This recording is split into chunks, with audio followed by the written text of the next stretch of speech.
At sa ibang balita, frenemies o magkaaway na kunwari magkaibigan. Ganito inilarawan ng mga pulis ang relasyon ng pinatay na modelong si Julian Rodelas at ng suspect na si Althea Altamirano. Binigyan naman ng karagdagang seguridad ng pulisya ang burol ng biktima dahil sa pagdalaw umano ng ilang kahina-hinalang tao. Saksi si Salima Refran.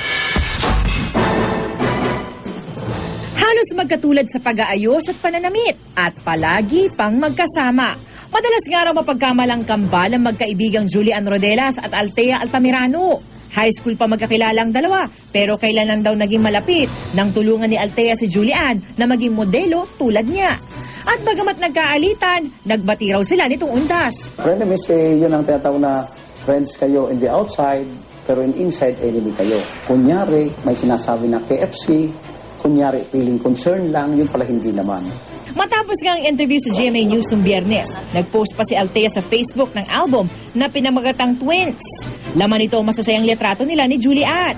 Pero ang Facebook page ni Althea, mabilis ding nawala, kasabay ng sakasintahang si J.R. Kiambao. As if they're sisters already in a treatment, and it's far-fetched na gawa niya ng harm or injury yung kakambal niya, which is Jaja.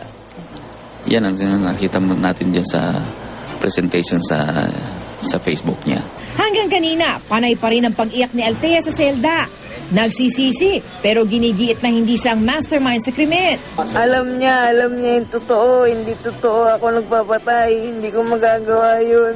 Sabi nila, bibigyan nila ng leksyon yun lang. Hindi ko nga sila kilala, hindi ko alam yun ang gagawin nila.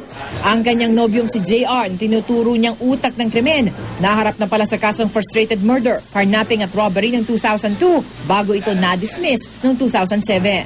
Kayo yung sinasabi ni Waraji na nag-hire daw ng mga tao? Hindi po totoo yun, sir. Patuloy naman ang paghahanap kina Efren Talibat alias Aldo sa pareho umanong sangkot sa pagpatay at pangahalay sa biktima, ayon sa isa pang suspect na si Jmar Waraji. Magpapalit po tayo ng additional na kaso laban din sa mga suspect. May palatandaan po na ginahasa dahil ipinasok sa kwarto at nakikita niya na naririnig niya yung sinasabi ng babae na wag po, tama na po. Samantala, bantay sarado na ngayon ng Las Piñas Police at ng mga taga-barangay ang burol ni Julian matapos humingi ng police protection ng pamilya Rodelas.